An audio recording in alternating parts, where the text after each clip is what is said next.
queridos, bom dia. Esse aqui é o nosso último assunto da apostila, nosso último conteúdo, né? Que a gente vai tratar de morfologia, elementos mórficos e estrutura das palavras. Então, é o último conteúdo desse módulo 2. O que seria isso?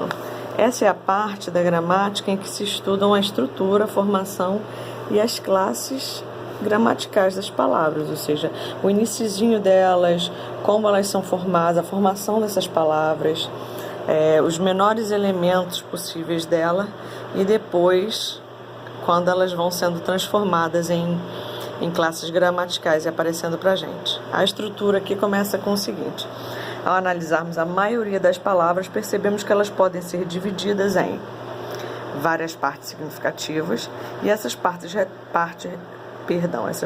recebem o nome de morfema, tá? Que são as partes menores, que é o elemento mínimo de significação com estruturas, vocábulos. Aqui a gente tem alguns exemplos. Nas palavras garotinhas, encontramos os seguintes morfemas: garote, ser humano de pouca idade; INH, ser de pequena estatura, que indica o que? O diminutivo, né? O A de caráter feminino e esse S aí, existência de mais de um ser, que é o plural. Então, virem a página aí para vocês acompanharem pela apostila. A gente vem com outros exemplos, tá? Ops, deixa eu dar uma olhadinha aqui, acho que eu pulei uma folhinha, só um instante. Bom, voltando aqui, a gente vem com a observação que há morfemas que não podem ser visualizados graficamente, ou seja, na escrita. Esses morfemas a gente chama de morfemas especiais. E aí, no caso, a gente tem o morfema zero, que caracteriza-se pela ausência do S para indicar o plural. Exemplos: casa, casas. Temos também o morfema timbre, que algumas palavras no plural mudam o timbre, como é o caso da palavra ovo, que no plural vai para ovos e não ovos. O timbre fechado da vogal O, em singular, passa a ser aberto no plural. Temos também o morfema reduplicação, em palavras como mamãe, papai, vovô e etc. E a repetição de sons tem significados afetivos, né? Por isso que a gente chama de mamãe, papai, vovô, vovó. Elementos mórficos. A gente tem o radical, que funciona como base do significado, constituindo elemento comum a palavras de mesma família, que chamamos de cognatos. Exemplo, ferro, aí a gente tem ferreiro, ferragem, tudo da mesma família. A gente tem a vogal temática, que é uma outra parte, que junto ao radical prepara a palavra para receber suas flexões.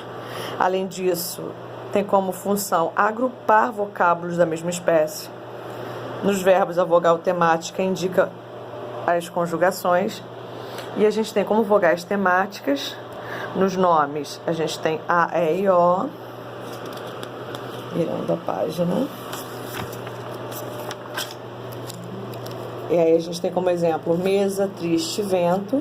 E nos verbos a gente tem o A, E e I. Exemplos: amar, perder e partir. Tá? Observação: há vocábulos que não possuem vogal temática, como nomes, substantivos ou adjetivos terminados em consoante. Exemplo: sol, calor, rapaz, simples. Nomes, substantivos ou adjetivos terminados em vogal tônica. Exemplo: cipó, pá, maracujá, café. As formas verbais da primeira pessoa do singular, do presente do indicativo, de todo o presente do subjuntivo na maioria dos verbos. Exemplos: vejo, canto, minta e tente. Exceção: calo, cala, caio, caia, do verbo cair. São as exceçõezinhas. Vamos virar aqui. Saio, saia, do verbo sair, porque possui vogal temática aqui, que é aí, tá? Tema. A tema é o resultado da soma do radical com a vogal temática. Juntou, a gente diz que é tema, né? Que é o tema, para receber as desinências ou afixos. Exemplos: lembrava, lembre, mais o A fica o lembra, né? Suavemente, mesma coisa, suave. Atenção, para identificar o radical das palavras temáticas, basta observar a parte que se situa à esquerda da vogal temática. Nas palavras atemáticas, o radical será o próprio vocábulo. Quais são os exemplos? Amar, tá aí. Cante, do cantava. Tempo, do tempo. Café e por aí vai. Desinências são os elementos mórficos que se agregam ao radical para indicar as flexões de nomes e verbos. As desinências verbais serão objetos de estudo posterior quando estivermos tratando do verbo. Isso aí é lá na frente. Quando a gente entrar em verbo, a gente vai falar sobre isso. Mas a gente tem as desinências de número, o O para o masculino, que é menino lindo, o A para o feminino, menina linda. A gente tem de número, que a gente chama de singular e plural. Tem o zero, que é o singular, caderno, altar, S e ES, que é o plural, que a gente tem cadernos, altares e por aí vai. Afixos, morfemas que se agregam antes ou depois de radical a fim de formar palavras novas. O primeiro caso chamamos de prefixo, o segundo de sufixo. Se vier antes do radical, prefixo, depois é o sufixo. Prefixos podem ser de origem latina ou grega. Aqui a gente tem uma tabela deles, inclusive, na apostila de vocês para vocês consultarem, tá? Não vou me ater a eles, mas vocês vão dar uma olhadinha porque vai cair nas avaliações de vocês e tá na listinha de exercício aqui da apostila. Sufixos podem ser de origem latina ou grega também. Quanto ao sentido, assumem vários significados. Dei uma paradinha aqui, vários significados, e se dividem em nominais, verbais e adverbiais. Nos nominais, formam substantivos e adjetivos.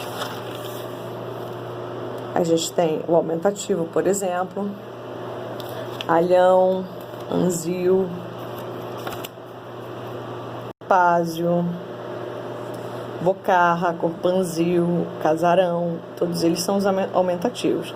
Corpanzil de corpo, né, que as pessoas têm o costume de falar, pô, fulano tem mó corpão, não é corpão, é corpanzil, tá? Bocarra, de boca grande, não um bocão, né? E por aí vai. Diminutivo, acho, eto, inho, inha e ote. Exemplos: riacho, filhote, livrinho. No superlativo, a gente tem os íssimo, érrimo e limo. Exemplos: belíssimo, paupérrimo, facílimo, né? De muito. D. Lugar: aria, ato, douro, ia, óleo.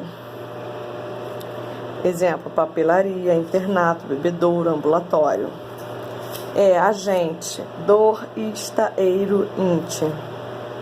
Exemplos: diarista, dentista, vendedor, padeiro e ouvinte. Origem: ano, eiro, ex. Exemplos: francês, alagoano e mineiro. Coleção, aglomeração, conjunto. Ao, eira, ada e agem. Exemplos: folhagem, cabeleira, capinzal. Aí a gente vem excesso, ação, e aí vocês vão dando uma olhadinha. Os verbais a gente tem também aqui e abaixo os verbos que se formam e os adverbiais somente sufixo mente. Então, tranquilo, todos que tiverem esse sufixo, amavelmente, distraidamente. A gente tem os radicais eruditos, que são radicais do latim e do grego, que compõem algumas palavras. Aqui a gente tem uma tabelinha deles para vocês consultarem.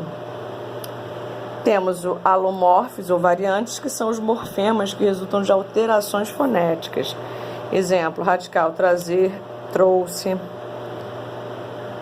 VT, servir, versus serve, amar, amou. Elementos de ligação: elementos vocálicos ou consonantais que surgem na estrutura de alguns vocábulos por conta das alterações fonéticas. Não possuem significado, portanto não são morfemas, mas servem para facilitar a pronúncia. E aí a gente tem aqui, exemplo: gasômetro, cafeteira, parisiense, que alguns dizem até que são morfemas assim, como se fosse acessório para transformar a palavra numa palavra mais bonitinha, né? Por isso que a gente chama de elementos de ligação e facilitadores na pronúncia. Aqui a gente vem com os exercícios. Estava vendo se não tinha passado páginas demais. Os exercícios que vocês vão fazer, página 108, 109, somente, tá? Vai até o número... Deixa eu dar uma olhadinha aqui. Essas folhas estão grudando bastante. Até o número 9, tá? Mas eu vou deixar uma listinha de exercícios também para vocês complementarem essa atividade, ok? Beijos, fiquem em paz.